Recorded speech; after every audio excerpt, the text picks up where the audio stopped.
ಘಟನೆ ಏನಂತ ಹೇಳಿದ್ರೆ ಶಮ್ಮ ಮತ್ತು ರೇಷ್ಮಾವನ್ನು ಏಜಾಜ್ ಖಾನ್ ಅನ್ನೋನು ಕೊಲೆ ಮಾಡೋನು ಅಂತ ಗೊತ್ತಾಗಿದೆ. ನಾವು ಬೆಳಗ್ಗೆ ಫೋನ್ ಮಾಡಿದ್ವಿ, ಮಗುಗೆ ರೆಗ್ಯುಲರ್ ಮಾತಾಡೋಕ್ಕೆ 8:30 ಕಾಲ್ ಮಾಡ್ತಾರೆ, ಎದ್ದೊಳಿದಾರ ಮಕ್ಕಳು ಸೇರಿಸಿದಾರೆ ಅಂತ. ಆ ಕಣ್ಣು ಕಾಲ್ ಮಾಡೋವಾಗ ಕಾಲನ್ನು ಮಗು ರಿಸೀವ್ ಮಾಡಿಲ್ಲ. 2 ಮಕ್ಕಳು ಫೋನ್ ರಿಸೀವ್ ಮಾಡಿದಾಗ ಅಕ್ಕಪಕ್ಕವ್ರಿಗೆ ನಾವು ಇನ್ಫಾರ್ಮ್ ಮಾಡಿದ್ರೆ ಅವರು ಬಂದು ಹೇಳಿದ್ರು ಈ ಥರ ಆಗಿದೆ, ಬೆಳಗಿನ ಜಾವರನೇ ಮಕ್ಕಳು ಕರ್ಕೊಂಡು ಹೋಗೋಣ ಅಂತ ಗೊತ್ತಾಗಿದೆ.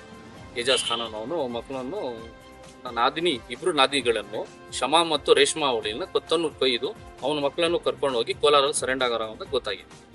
ಯಾವ ಮಾಡಿ ನಾನು ಅದೇ ಕಿರುಕುಳ, ಹಣಕಾಸಕ್ಕಾಗ್ಲಿ ಕಿರುಕುಳ ಆಗಲಿ, ಮಕ್ಕಳು ಚೆನ್ನಾಗಿ ಸಾಕ್ತಾ ಇರಲಿಲ್ಲ. ಆ ಕಣ್ಣಕ್ಕೆ ಯಾವಾಗೂ ನಡೀತಾ ಇದ್ದಿದೆ ಗಲಾಟೆಗೆ. ನಾವು ಅದನ್ನ ಎಲ್ಲವನ್ನು ತಾಳ್ಮೆ ಮಾಡ್ಕೊಂಡು ಸಹಿಸ್ಕೊಂಡು ಹೋಗ್ತಾ ಇದ್ರಿ. ಅವ್ರ ತಾಯಿ ತೀರ್ಕೊಂಡು ಒಂದು 6 ತಿಂಗಳಾಯ್ತು. 6 ತಿಂಗಳಿಂದ ಕಿರುಕುಳ ಜಾಸ್ತಿ ಆಯಿತು. ಕಿರುಕುಳ ಜಾಸ್ತಿ ಆದ ಮೇಲೆ ಆ ಮಗು ಏನು ಮಾಡಿತ್ತು, ಒಂದು 2 ತಿಂಗಳಿಂದ ಜಗಳ ಮಾಡ್ಕೊಂಡು ಬಂದು ನಮ್ಮ ಮನೇಲಿ ಸೇರಿತ್ತು. ಅವ್ರ ತಾಯಿ ಮನೇಲಿ ಬಂದಿತ್ತು. ಅರ್ಥ ಆಯ್ತಾ? ರೇಷ್ಮಾ ಅನ್ನೋ ಮಗು ನಮ್ಮ ಮನೇಲಿ ಇದ್ದಿದ್ದು. ಆ ಮಗುಗೆ ನಾವೇನು ಮಾಡಿದ್ರಿ, ಈಗ ಒಂಟಿ ಮಗು ಇದೆ ಅಂತೇಳಿ ಇಬ್ಬರನ್ನು ಸೇರಿಸಿ ಒಂದೇ ಗೂಡಲ್ಲಿಕ್ಕಿ 2 ತಿಂಗಳಿಂದ ಮಕ್ಕಳನ್ನ ನಾವು ನೋಡ್ತಾ ಇದ್ರಿ. ಮೊನ್ನೆಯಿಂದ ಬಂದು ಮಾತಾಡ್ಸ್ಕೊಂಡು ಹೋಗಿದ್ರು. ದೊಡ್ಡರೆಲ್ಲ ನಾವು ಸೇರಿ ನ್ಯಾಯ ಮಾಡಬೇಕು ಅಂತ ಹೇಳಿ ಮನೆಯನ್ನು ಸೇರಿಸಬೇಕು ಅಂತ ತಾಳ್ಮೆಯಿದೆ. ತೀರ್ಮಾನದಲ್ಲಿ ತಗೊಂಡಂಗೆ ಮುಂಚೆನೆ ಅವನೇನ್ ಮಾಡ್ದ, ಈ ತರ ಬಂದು ಕಿರುಕುಳ ಮಾಡಿ ಆತಂಕಿ ನೋಡ್ತಾ ಇರಲಿಲ್ಲ ಅಂತ ಗೊತ್ತಾಗ್ತದೆ. ಬೇರೆ ಏನಾನ ಹ್ಯಾಬಿಟ್ಸ್ ಐತೆ, ಕುಡಿಯುವಂತ ಹ್ಯಾಬಿಟ್ ಇದೆ, ಜೂಜಾಡುವಂತ ಹ್ಯಾಬಿಟ್ ಇದೆ ಅವನಂತ. ಬೇರೆ ಏನ್ ಮಾಡಿದ್ರೆ ಯಾವಾಗ ಇದೆ ಕಿರುಕುಳ ಸರ್? ಮದುವೆ ಆಗಿ ಎಷ್ಟು ವರ್ಷ? 8 ವರ್ಷ ಆಯ್ತು.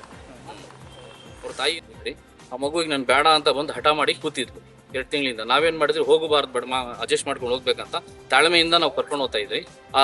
5ನೇ ತಾರೀಕು ಬಂದು ಮಾತಾಡ್ತೀರಂತೆಲ್ಲ ನಾವು ಹೇಳಿ ಜನಗಳೆಲ್ಲ ಕೂತಿದ್ವಿ ದೊಡ್ಡವರು. ಆ ಕೂತಿ ಮಾತಾಡಕ್ ಮುಂಚೆ ಈ ತರ ಮಾಡೋದು ಐತೆ. ಅದು ಏನಂತ ಹೇಳ್ತಾ ಇದ್ರು? ಇದಕ್ಕೆ ನಿನ್ನ ಕೊತ್ತನ್ನು ಕೊಯ್ದಾಕ್ತೀನಿ ಹಂಗಿಂಗಂತ ಬೈತಾ ಇದ್ವಿ. ನಿಮ್ಗೆ ಏನಾನ ಹೇಳ್ತಾ ಇದ್ರ ಆ ವಿಚಾರವಾಗಿ? ಆ ಮಗು ವಿಚಾರದಾಗ ಹೇಳ್ತಾ ಇತ್ತು ನಮ್ಗ, ಅವ್ನ್ ಬಿಡಮ್ಮ ಯಾವಾಗಂತ ನಾವು ಬಂದು ಮಾತಾಡೋ ದೊಡ್ಡವ್ರು ಅಂತ ಹೇಳಿ ನಾವು ಹೇಳಿ ಅದನ್ನು ಶಾಂತಿ ಮಾಡ್ತಾ ಇದ್ರಿ. ಈ ತರ ಆಗಿದೆ. ಈಗ ಚಿಂತಾಮಣಿ ಇದ್ದಿದ್ದು, ಮದುವೆ ಮಾಡಿಕೊಟ್ಟಿದ್ದು ಅವ್ರಿಗೆ ಕೋಲಾರಗ.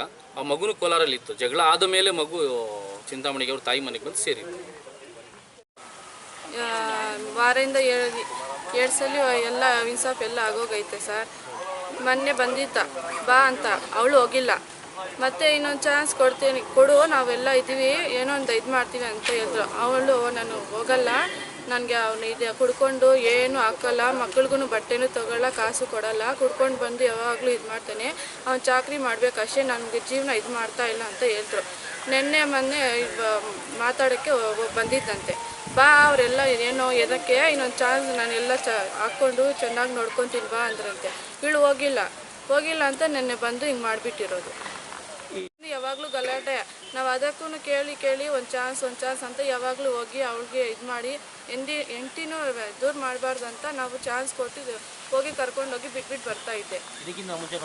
ಜಾಸ್ತಿ ಆಗೋಯ್ತು ಕಂಪ್ಲೇಂಟು, ಕೋಲಾರಲ್ಲಿ ಜಾಸ್ತಿ ಆಗೋಯ್ತು ಕಂಪ್ಲೇಂಟು. ಮೊನ್ನೆನೂ ಒಂದು ಕಂಪ್ಲೇಂಟ್ ಅವರು ಹೇಳ್ರು, ಹಂಗೆ ಇದು ಮಾಡಬೇಡಮ್ಮ, ಇನ್ನೊಂದು ಚಾನ್ಸ್ ತೊಗಿ, ನಾವೆಲ್ಲ ಇದು ಮಾಡಿದೆ. ಅವ್ಳು ಕೇಳಿಲ್ಲ.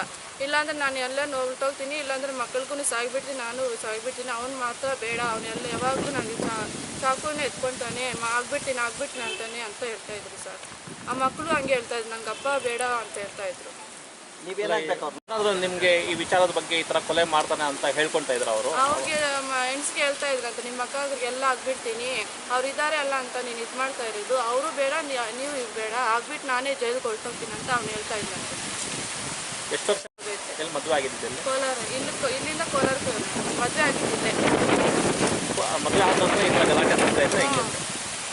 ಮದುವೆ ಆಗ ಲೈಫೇ ಚೆನ್ನಾಗಿಲ್ಲ, ಅದಕ್ಕೂ ನಾವು ಮಗೆ ನೋಡು ಹೋಗ್ತಾ ಇದ್ದಿದ್ದು ಅವಳು. ಇವಾಗ ಅಮ್ಮ ಇಲ್ಲ ಅಂತ ನಾನು ಹೋಗಲ್ಲ, ನಮ್ಗೆ ಯಾರು ಬೇಡ, ಅವನು ನಾನೇ ಜೀವನ ಮಾಡ್ಕೊಂಡು ಮಕ್ಕಳಿಗೆ ಸಾಕೊಂತೀನಿ ಅಂತ ಹೇಳ್ತಾ ಇದ್ದೆ.